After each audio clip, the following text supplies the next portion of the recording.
Hey, I'm Adam. I'm Brian. Back with another episode of Buds and Suds. And so if you watch our show, I'm sure you've seen this trend that's going around and answering these questions. I'll fix it. The beer fact questions, like the 9 questions started by Tasting Nitch. If you don't watch her show, you should. We can leave a link to it. She's the one that started it. Tagged Joe. It's kind of just spread out from there.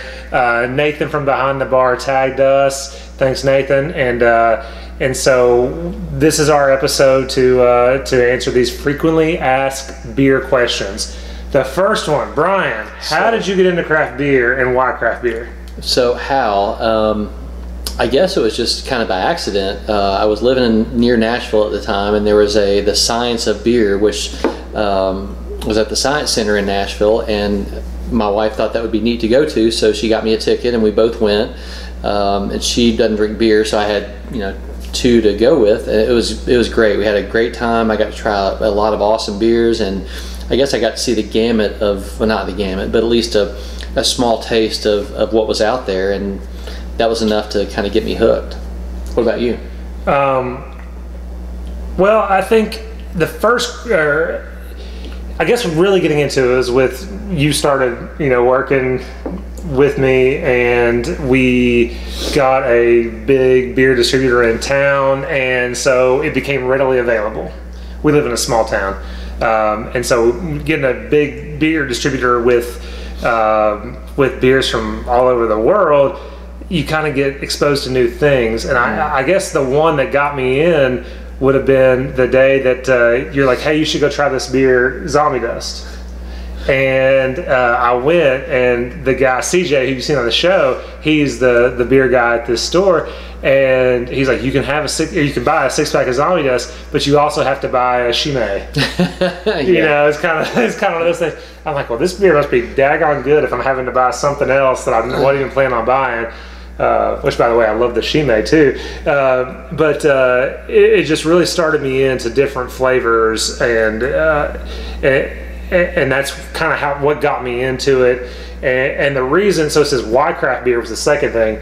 So why craft beer, once I got in, I was hooked. I love several things about it. And first and foremost are the people. Getting to do the show with you, meeting CJ. I've met so many new friends. I've heard someone once say, like, it's so hard to make friends once you're an adult, and I've made so many new friends. I love that so much. Friends from, Double G, Vermont, came down, hung out. Who does that? Who just meets someone and they come down and hang out? I mean, that's so awesome. I met Stout Daddy, Jeff McDermott. Yeah, exactly. Sammy, just met him at a bar one day. We started talking about craft beer, and it's just this instant connection. The show we have together, Nathan, who shared tons of stuff, who just actually lives just down the 20 minutes away, who is craft beer nuts, been doing it for way longer than I have. That is the main reason. Also, I really like the treasure hunting aspect of it. Yeah. The Untapped, getting the badges, checking in beers. You're not just getting for yourself, but to get to try, like, to find these rare beers and then share them with people. It's like a double. It's kind of the Goonies in me. I get to find these beers, the treasure hunt, the One Eye Willie, and then you share them with friends. So that's the how I got in and the why I stay in. I guess I didn't really answer. I agree. The same reason that I got in and stayed in, finding friends that get to do this and you get to share with. We've had plenty of friends that we've either met, and I've been out checking in beers before, and someone came up to me and said, "Hey, you're Brian on Untapped. I'm friends with you." And I was like, "Okay, here, try my beer. Let me show you this." And it's just, everyone likes to share, and if you find something you like, and getting to share with other people, and it's just nice to be able to talk about something that you enjoy. I agree 100%. All right, you want to take the second one? You want to ask me?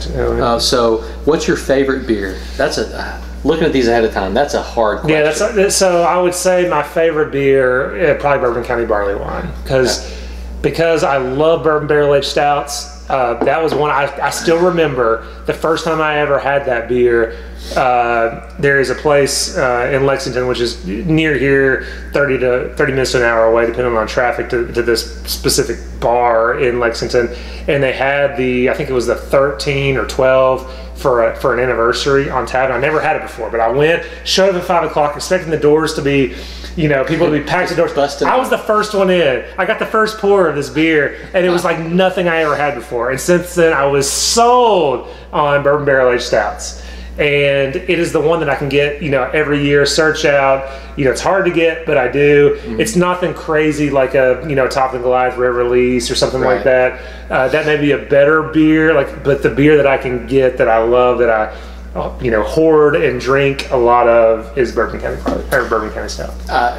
Looking at these questions ahead of time, that's exactly where I was too. I was thinking, I didn't like bourbon before I started drinking beer, and after drinking Bourbon County Stout and other barrel-aged beers, you get an appreciation for what a bourbon barrel does for beer, and it just makes it so much better.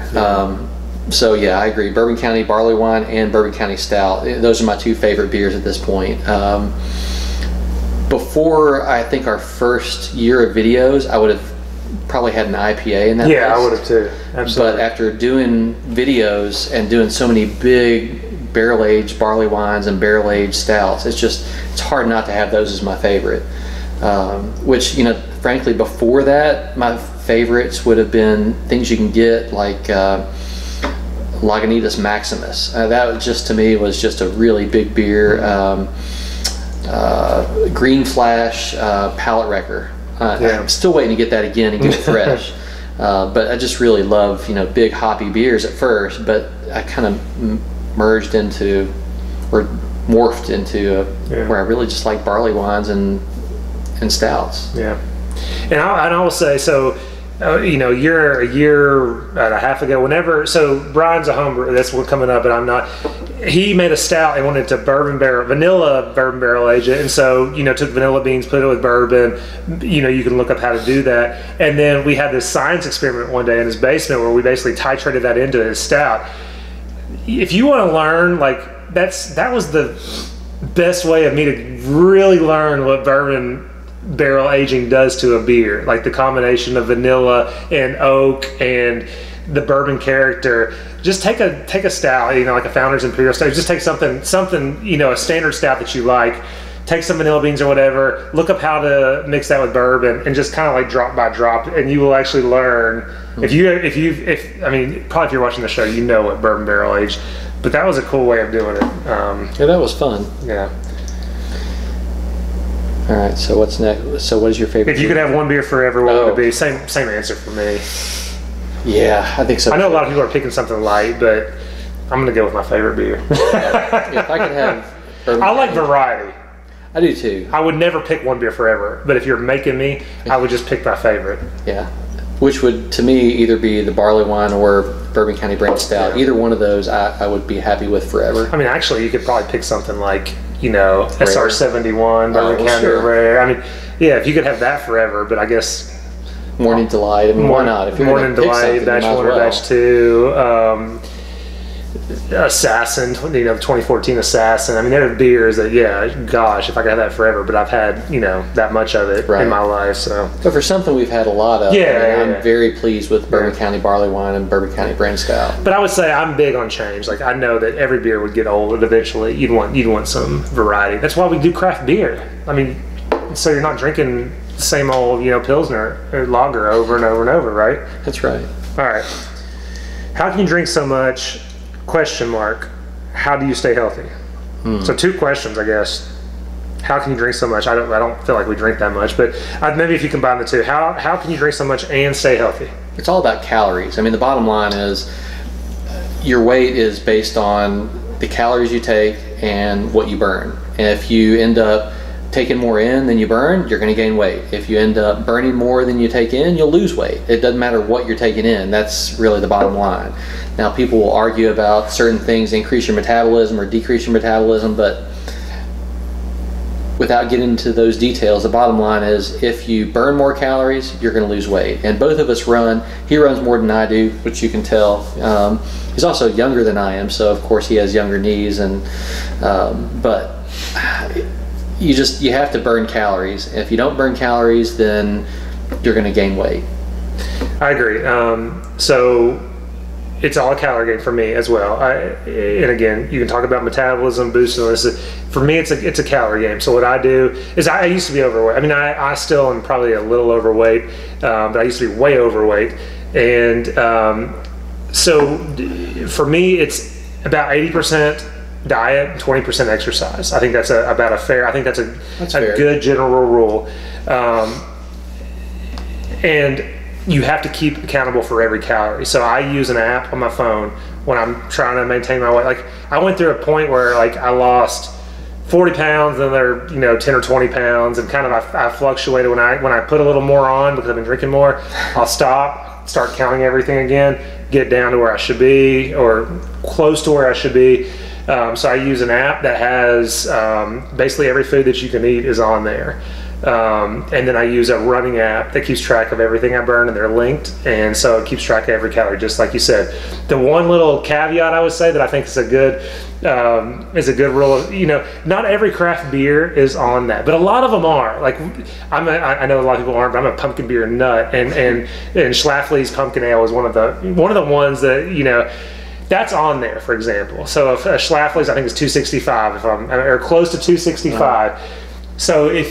So I learned from that, and a general rule of thumb, if you take 2.5 times calories times ABV, you will get how many calories are in the beer. So you mean 2.5? The number 2.5 times ounces. Okay. Did I say calories? I'm sorry. Yes, 2.5 times the ounces in the beer times the ABV.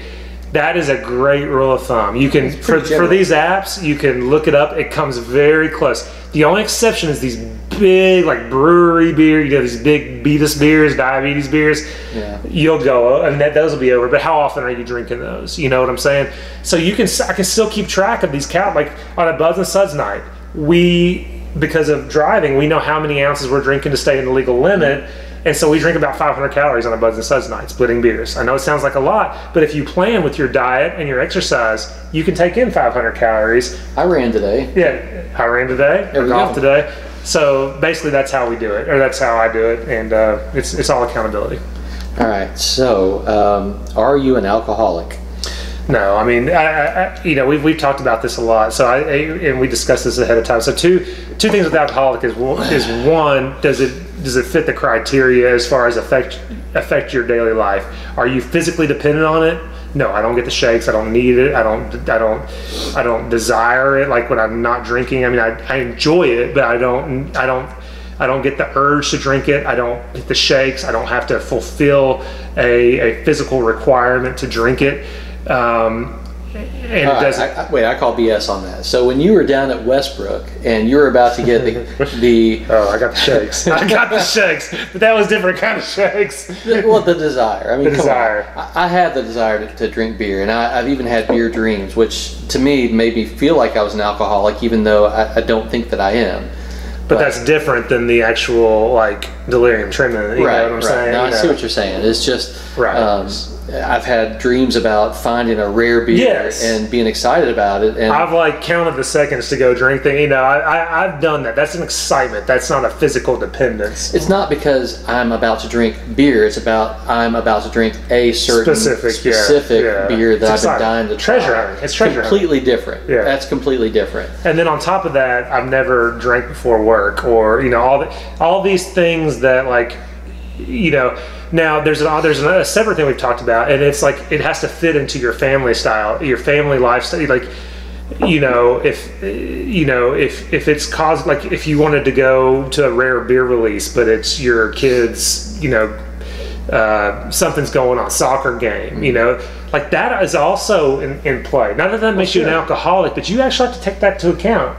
Well, it takes a lot of time to really search these out, and I have to admit, in answering this question and thinking about this question, when we first started the channel, I mean, we did the first couple of weeks, we were doing 2 and 3 a week, and that was way over the top. It was really affecting the family, but we were so excited about getting to try these awesome beers and talk about it and share it with you all. Not that made us an alcoholic. It just, we were super excited about it. But we both had to cut back. Yeah, we both decided this is, not because of us, because our wives said you have to, and we realized, well, okay, you're right, we do. But I mean, I don't know about you, but I've done that with other things too. I've done that with home theater. I've done it with Blu-rays. It just the arcade system. It just depends on what it is. It's a personality trait. Right. I did it with golf. You could ask my wife. I was buying the little styrofoam balls I could hit in the backyard, and I would be out there for hours. I think it's just a personality trait.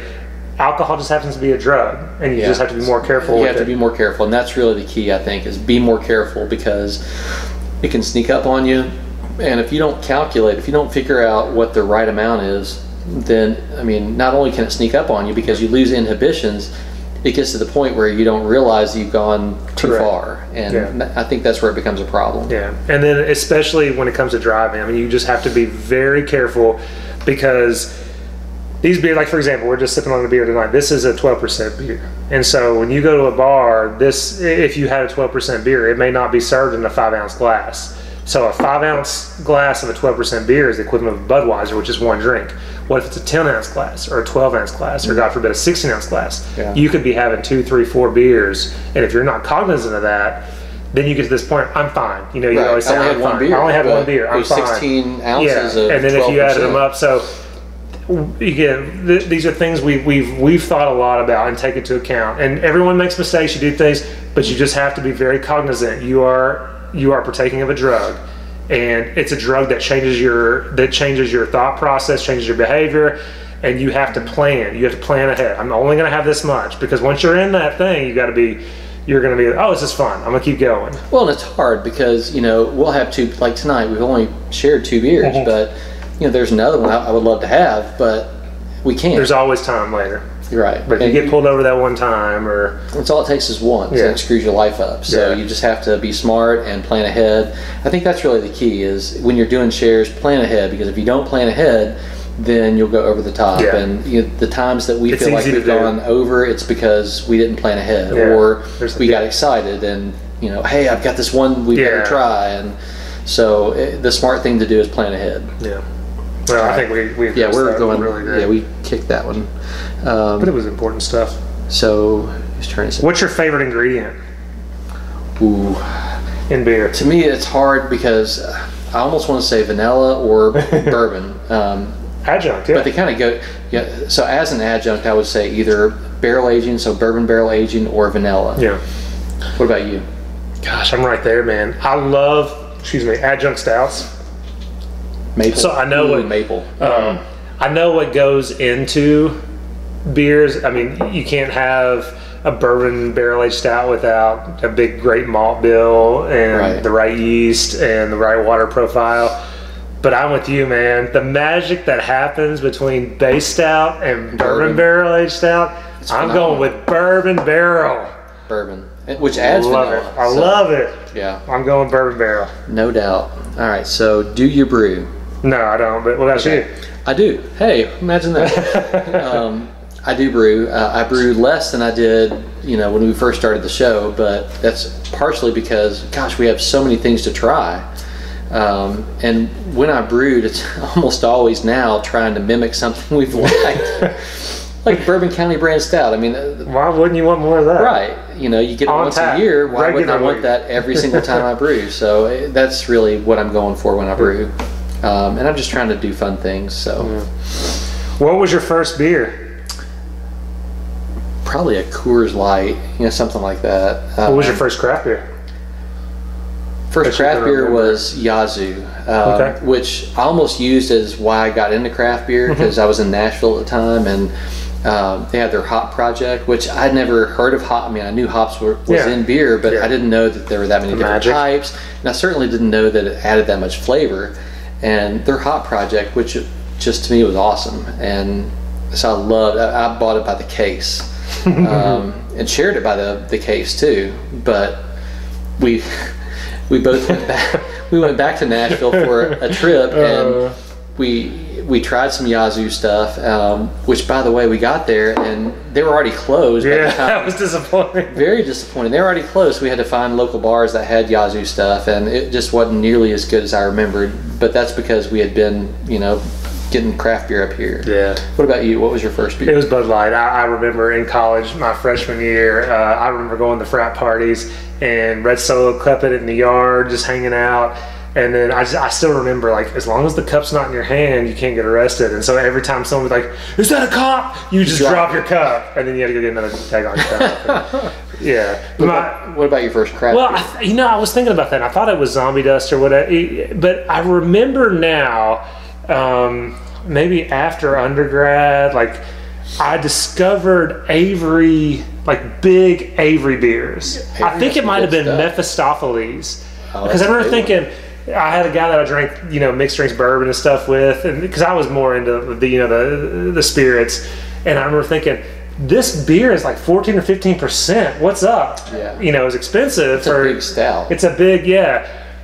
And I remember just being like, holy crap. And this is like cross between beer and bourbon, Right. Before I knew it, But anyway, so it might have been that beer, but I, again, like I said, the day that I got that Zombie Dust, I was kind of introduced into hops, and I kind of moved from hops into the barrel-aged stouts, but I would credit Zombie Dust for being, it played a big role in where I am today.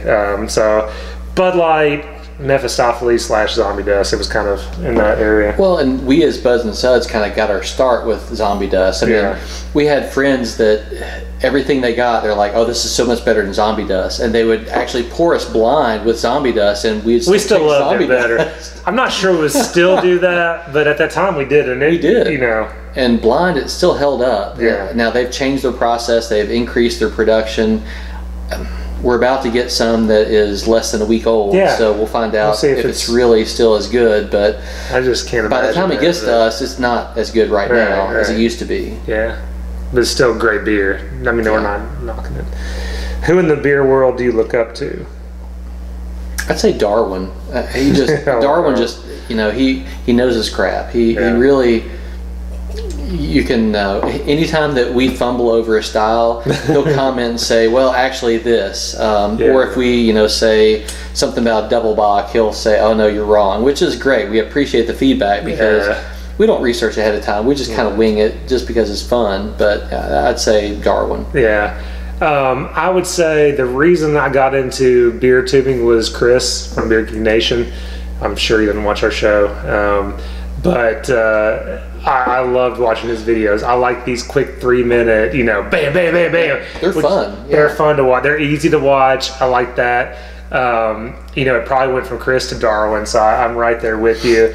Again, I know there are brewers making these great beers, but I mean, I'm here today because of the beer tube, and so I would say Chris Darwin. Books, why I know what Nitch said. Michael Jackson, I loved his books. I've watched videos of him on, was it Jimmy Kimmel? No, it was older than that, but I can't remember which. It was a late night show. It may have been Leno. I can't remember, but him on there talking about beer, just giving it, your love of beer, and the fact that there's so many styles. We all grow up thinking Bud Light, Budweiser, Coors Light. Dude, you can get any beer, any flavor, and it's becoming even more rampant. Anyone that displays that passion and gets you into it is awesome. And so, those are those people that got, like you said, Chris, Darwin's the same way. I mean, he's 2,000 videos now or whatever. I hope he gets his internship coming up from Beer, World of Beers. Yeah.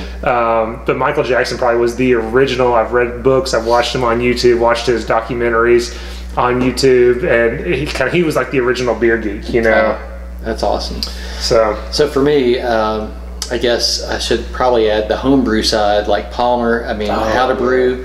I've read that book. I studied that book. That's the Bible of how to brew, and that to me has changed my homebrew phenomenally. I actually read it before I homebrewed because I know some people that I talked to brewed first and then read, and I'm kind of a planner, so I read first and then brewed, And every batch I've made, I feel like has been better because I've read Palmer's book, and then Daniel's book on all the different styles. That's two of my favorites, so I'd add them to Darwin. So as far as homebrew, those two guys, and then Darwin as far as, you know, the craft beer scene. Yeah. Well, this was fun. I'm enjoying it. The last thing we're supposed to do is tag 5 people. Everyone's done this. I'm not going to tag 5 people. But we can tag Nathan, Brian. We can tag people that aren't. Scout Daddy. Jeff. CJ. Josh. Is that 5? Josh. That's 6. Yeah, we got our buddies. They don't do beer twos, but I hope we can continue this. If anyone wants to think of other questions to ask, I mean, that would be my challenge. Yeah. It would send us back out. Someone big like Joe or Tasting Nitch, you know, Darwin, someone with a lot of way more viewers than we have. Figure out, you know, 5 or 10 more questions. Let's keep this going. I don't know what those are right now. I've been drinking good stout and don't plan on coming up with them right now. But let's just keep this conversation going. This was fun. That's good. Anything else? No. As always, if you can't have the brew you love the brew you have. Thanks.